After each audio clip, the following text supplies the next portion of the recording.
Today, we're talking about boundaries and your energy, especially after 60. But we're going to look at it through a new lens, not as a source of conflict, but as a way to preserve your peace. Let's just start with this and let it sink in for a moment. It's a painful truth, isn't it?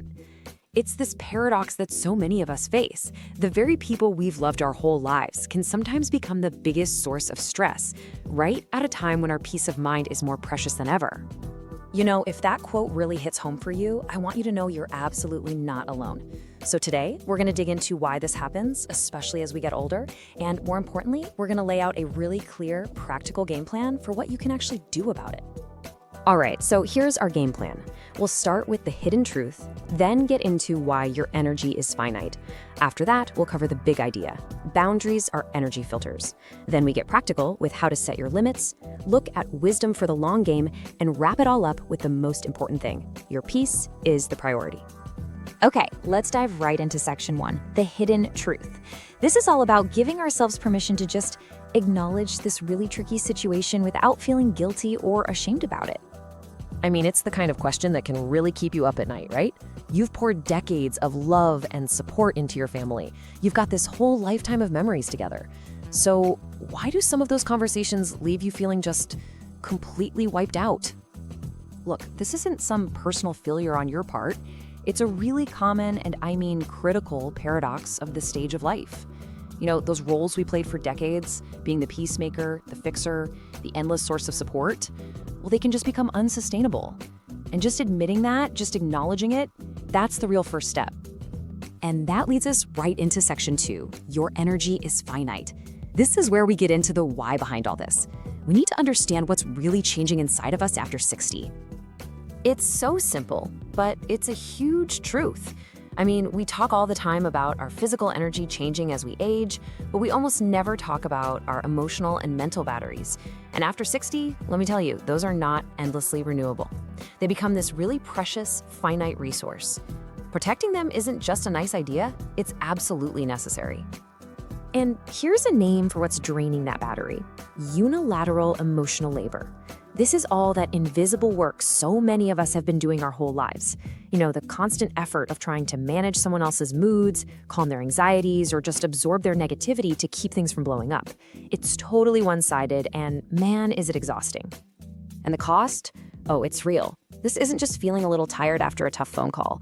We're talking about something that builds up over time, like a chronic fatigue that sleep just doesn't seem to touch, a mental burnout where even thinking straight feels like a chore.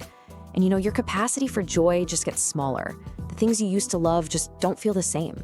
Your mental resources, your focus, your clarity, they just get drained. Now, this next part is so important. If you feel even a tiny pang of guilt thinking about pulling back from some of this, please really hear me on this. Protecting your energy isn't selfish. It's self-preservation. It's what you have to do. And this chart just makes it so clear, doesn't it?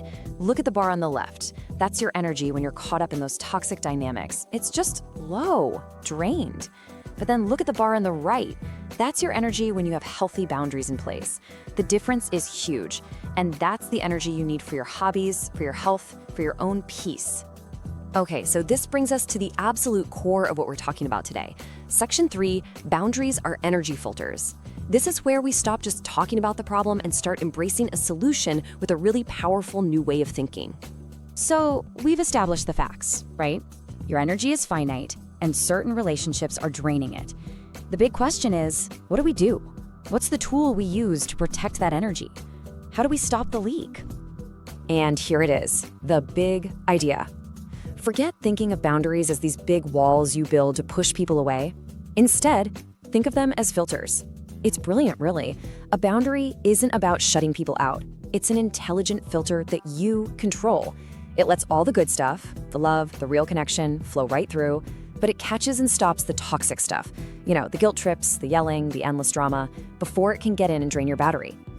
Now, to make this filter work, your role has to shift. For years, maybe you've been the fixer or the solver, always jumping in, mediating, fixing other people's problems. That's a reactive role, and it burns a ton of energy. Your new role, the policy enforcer. It's calm, it's clear, it's proactive. You're no longer trying to manage their emotions, you're simply managing your own policies. And the mindset that goes with this new role is something called strategic non-engagement. Now, this does not mean you don't care. Not at all. It just means you strategically choose not to get pulled into the parts of an interaction that are designed to drain you. You just don't take the bait. You don't get into the argument. You don't participate in the drama. So, how do you decide when to engage and when not to? Well, you use two simple principles to guide you. First is reciprocity. Is the emotional effort here mutual, or are you doing all the heavy lifting? And second is containment. Is your job to stop this conflict from spilling over and ruining your own day? You just contain it right there at the source. So, what's your main tool for all of this? It's something called a factual policy statement.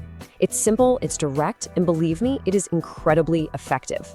Let's break down how to actually create one and use it. All right, on to section 4. This is where we get super practical. We're moving from the what and the why to the how-to. This is all about taking gentle, safe, and really effective steps to protect your peace. And the process is really simple, just 3 steps. First, you define the policy. Second, you practice what's called the broken record technique to make it stick. And third, you implement buffer time to protect yourself. Okay, step 1 is the foundation of everything. You've got to sit down, maybe with a cup of tea and a piece of paper, and get absolutely crystal clear on your non-negotiable limit. What is that one specific behavior that drains you the most? And be specific. This isn't about the person, remember, it's about the action. So, here are a few really good examples of what these policy statements actually sound like. Notice how they're all factual statements about your actions, not demands you're making of them. The magic words are I will, not you must. Things like, I will not discuss my finances, or I will end the conversation if there is yelling, or even, I am not available for unscheduled calls after 8 p.m. See? They're clear, calm, and totally about what you will do. Okay, so once you have your statement, you need a plan. Because let's be real, it's gonna get tested. And that's where the broken record technique comes in. It's your secret weapon for being calm and consistent. So when the other person tries to argue with you or debate it or make you feel guilty about your policy, you just don't engage. You don't defend it, you don't explain it, you just calmly repeat your statement. I will not be discussing my finances. And if they keep pushing, you can add, this is my policy, it's not up for discussion. And you just say it again, as many times as you need to.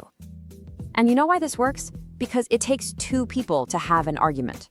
By refusing to play, by not giving them any new material to argue about, you just gracefully shut the whole thing down. You're handling that predictable pushback without making the whole situation worse.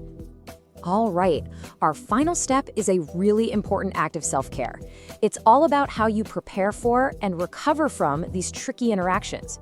We're calling it the buffer time protocol. Just think of it this way. If you know you've got a phone call or a visit coming up that might be draining, you don't just dive in cold. You schedule about, say, 15 to 30 minutes of quiet, restorative time for yourself beforehand. Maybe you listen to some music, read a chapter in a book, or just sit quietly.